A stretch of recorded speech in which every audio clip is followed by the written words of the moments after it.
Hello there, I'm G and welcome back to my channel. Today I've got a Digitakt Mk2 and Renoise combo video where I'm essentially routing the Digitakt via Overbridge into this template I built in Renoise. Now what's really cool about this, firstly is I can route all of the tracks from the Digitakt can come through into individual tracks or channels in Renoise, and this means I can control the levels a little bit easier. Obviously with this mix window I can also apply any plugins I want to and VSTs in the doors, so you expand the power of the Digitakt, certainly the mixing capabilities, a lot by using Overbridge in this way. The other thing that's really cool, as you can see on the bottom here, is I've been able to set up all these macro controls, and I've essentially done this for what I think are the most important parameters on the Digitakt, and I'll go through a little bit more of this in a separate template video where I'll show you how to set all this stuff up, because otherwise it's going to be like a half-an-hour video of me just sort of rambling about the template. So you've got the really cool sort of mixing, the way it expands the mixing capabilities. You can also set up macros, and I can apply LFOs and envelopes to these macros as well. The last thing that's working really well with these two devices is they're both based on this step way of editing your sequencing, or this step-based approach to sequencing. And what I mean by that is, if I go to this kick drum channel, if I just look at the sequencer here on the Digitakt, if I kind of program in something every other 16th note here, basically each one of these blocks represents a step in the sequence on the Digitakt. And in the same way, each line in Renoise also represents a 16th note. So to program that same thing in, I would just program it like this. So they seem to both make sense in the way they sequence, and this is also true for the automation. If I was to automate stuff, it's also step-based in Renoise as well. So the synergy between the two devices is pretty amazing, and I'm really proud of this template, and it's working really well in everything apart from one major problem, and that is it's just been crashing. Overbridge has been crashing on me non-stop. And this is actually, I think, the third time I've tried to get this recording going, and I've just had so many problems with my projects sort of crashing every time I try and get the playback going that I'm almost given up on this idea. But I think it's worth putting out there, because hopefully the Digitakt 1 was not as bad as this. This is definitely more of a problem now in the Digitakt 2, and they've just released this Overbridge. So hopefully with some updates we might see it function a little bit better, but it's definitely not good enough to play with live or anything like that. But I think I want to give it another crack and see if I can get a song going, and I'm just going to jam out with this template. I've actually got a new sample pack that I'm going to kind of slide in there and subtly promote in this video, and I'm just going to try and make a tune from this sample pack essentially. But it's one of those things where this could be on paper an amazing kind of combo workflow, but in reality the crashing and the bugs are just a little bit too much of a problem at the moment. So hopefully that gets fixed in time. Anyway, without further ado, let's dive into it and make a track and see how I get on. My samples, projects, Planet Jungle. Now what I've actually got is a few breaks from this. I've got a Hot Pants and Apache break, and I've made a DigiChains for it. I've got another video showing you how to set these up, but I think it's the only way to really properly slice your breaks at the moment in the Digitakt is to go grid slicing on the DigiChains, and then if I put this up a bit, it essentially slices it into all of the hits, so I can properly control my break. And this is a Hot Pants and Apache combo break. If I actually can, I can probably show you how the break. Let's go and take the shuffle from this maybe, and I can just finish off this loop. Okay, there we go. So we've got an Apache loop now at our project BPM. Little bit scrappy. One thing we can do is maybe play with the pitch now.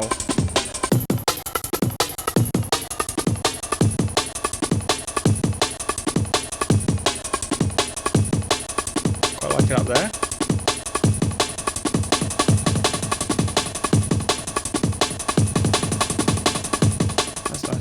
Maybe we get a real simple groove going and then play with the effects like that delay, bringing it on and off.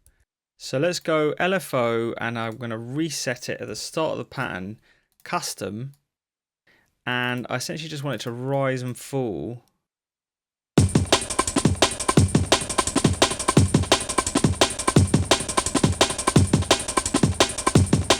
Let's go again and then do another reset LFO, custom shape, and then assign this to track 1 drum brakes and the filter SRC, and then we're going to go from full and we're going to bring it down. I almost want to bring up the resonance as well.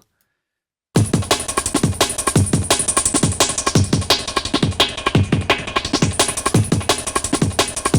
bit cleaner, isn't it?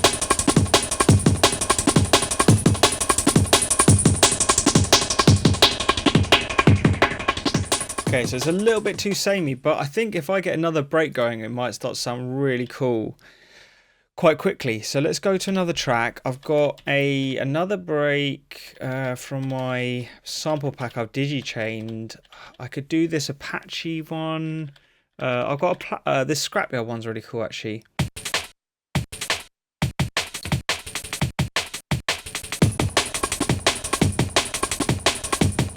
Yo, okay. Nice.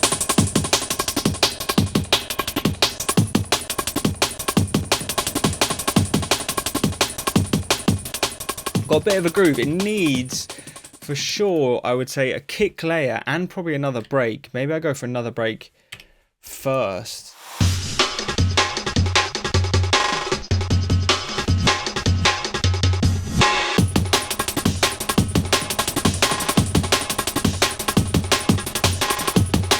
Doesn't want to have that rattle so often.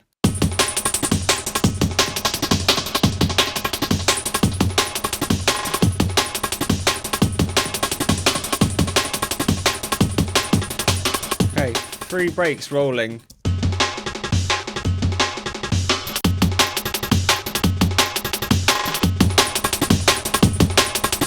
Just lacking a little bit of sort of weight, and then I can mix balance them, and I think it might all just suddenly start to come to life.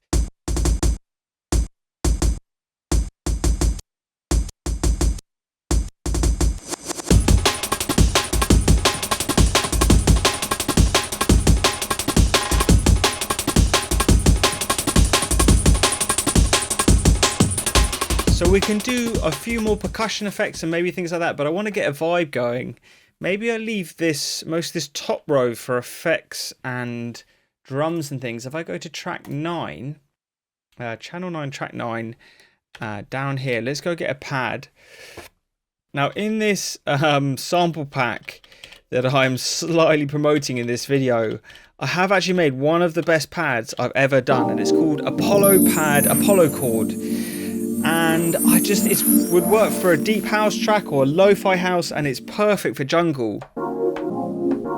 And it's just vibes. It's just one of those things you make that I'm going to use over and over again. I want a bit of level on this maybe.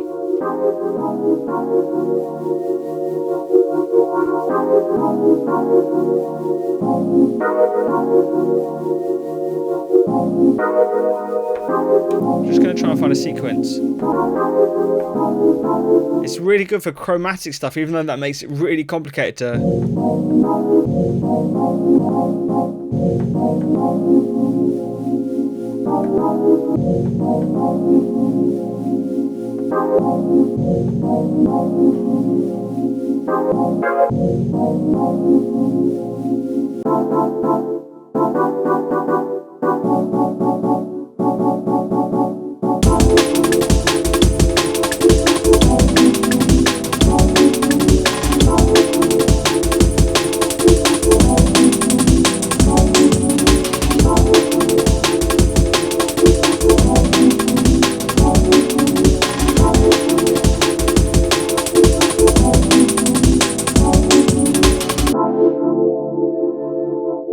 I wonder if I can go track and copy it to a new one, track, paste, and then have this one be like the stab.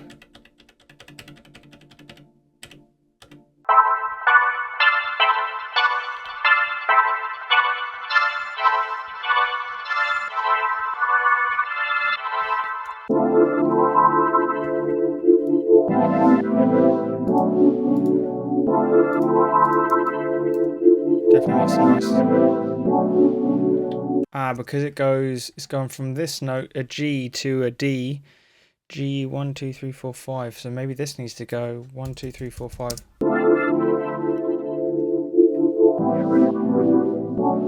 Oh, that's cool.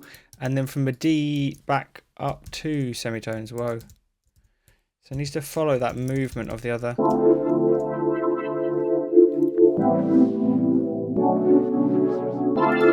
That's very jungle, isn't it?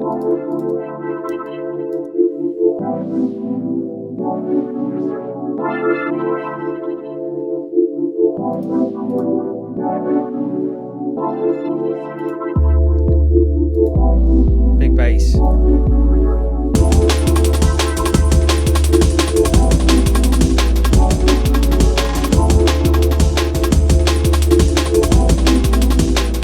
That's a bit of a better.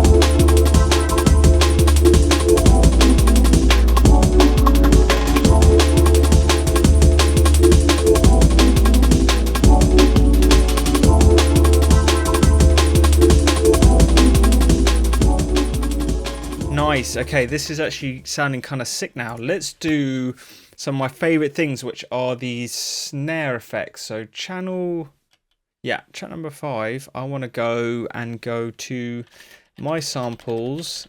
I haven't even really delved into the pack too much because I've been just getting things out pretty quickly. But in here I've got some drum effects, and these rolls and rattles are cool. That could be cool, like an amen. Yeah, we don't mind that. With it could be really cool in reverse this as well, just out of curiosity. I like it. Filter, low pass filter. Let's change this. Oh, I haven't even tried the comb filters. I reckon maybe this is a good point to go and experiment. How do I even get to the filter type? Is it in machine? Grid. Filter. Here we go. Filter machine. And then I want to go and use these comb filters because these are cool for effects. Whoa.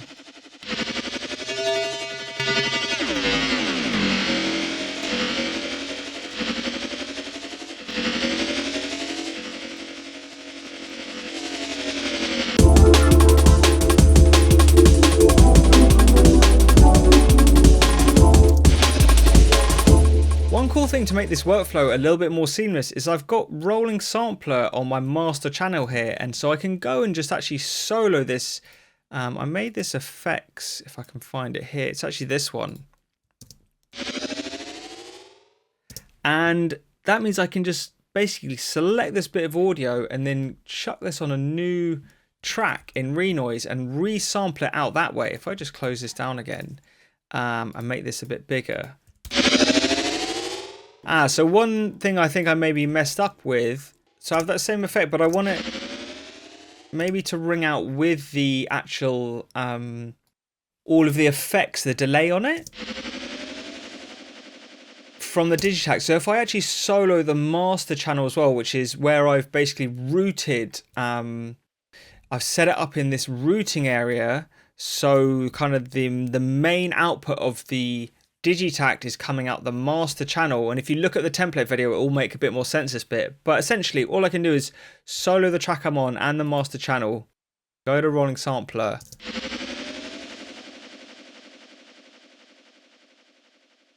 play that sample again, and this time chuck it out again. And then if I come into it, I can trim it up a bit, normalize it, maybe just get it nice and tight to the kind of start the sound, and then I can replace it, and at least I've got all the effects that I wanted from the Digitakt all coming through with the delay, everything printed into that sound.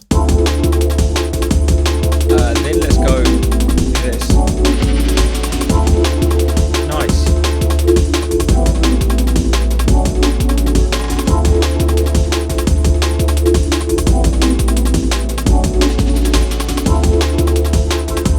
Okay, so I've actually expanded this pattern now, which is basically just this loop I made that you've probably already heard me just looping around the sort of main drum sequence, which is this.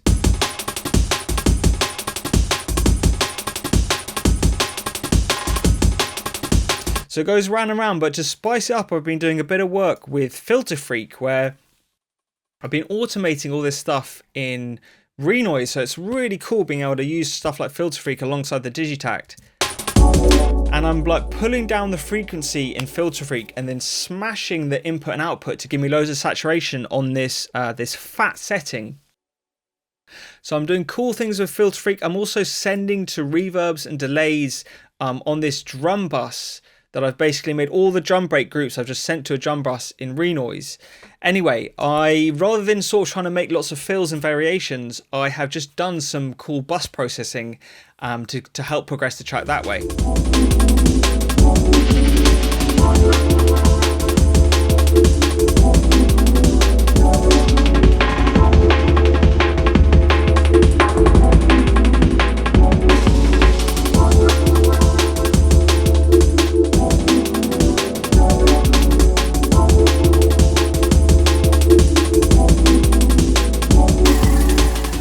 Nice, so this is going pretty well. Let me get another effect. I actually found this cool thing of Roni Size talking earlier today. If I go and find there's a whole lot of people out there who've not heard of this music, and when they hear it, it'll be something new and different.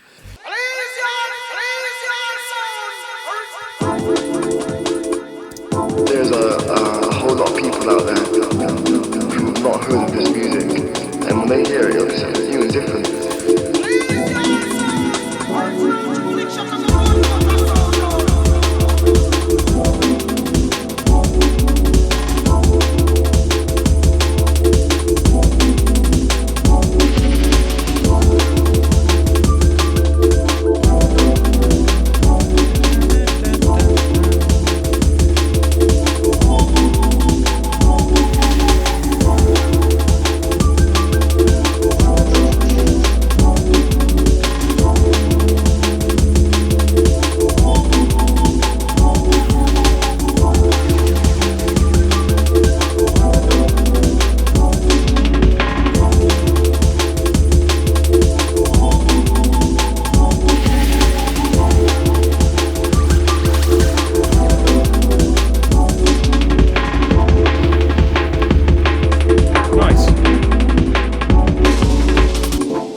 Okay, so I've done about 3 hours now, and I might actually just leave this track here. I know I could come back and finish it a little bit more, but I have put this template and this kind of combo thoroughly to the test. And so what is my verdict? Well, I think actually having Rolling Sampler working on your master channel and being able to take snippets out of the kind of sound design you're doing in the Digitakt is amazing. It's just such a creative device, especially with all these new comb filters and the new effects, the bitrate reduction, all that kind of stuff in there now. You can get some really, really interesting stuff coming out of it. So from a sound design perspective, I think this is a really great combo, and just being able to take all those kind of renders out is actually a better workflow than whatever you would do with parameter locks inside the Digitakt. So I think that one's a big tick for me. The bugs are obviously a big problem, and actually this time I didn't have any crashes, which is amazing, but every other session I've had so many problems. It's been quite infuriating, so that's a big minus for me. But it was really fun, and the sound quality of the Digitakt's amazing. The stereo samples are really good. Using DigiChains for the breaks makes a big difference, so you can get your slices happening properly, and I got my breaks to sound really good. And the pads obviously came through really nice. So yeah, there's a lot of good things to kind of go on here, and I would love to come back and do maybe just another track. Maybe I'll do a live stream and just sort of film myself making a tune, and so people can see more of a free-for-all process. Thank you for sticking with me today, and I will be back very soon with another video before Christmas. So look after yourselves till then, and that's all for me today. Peace.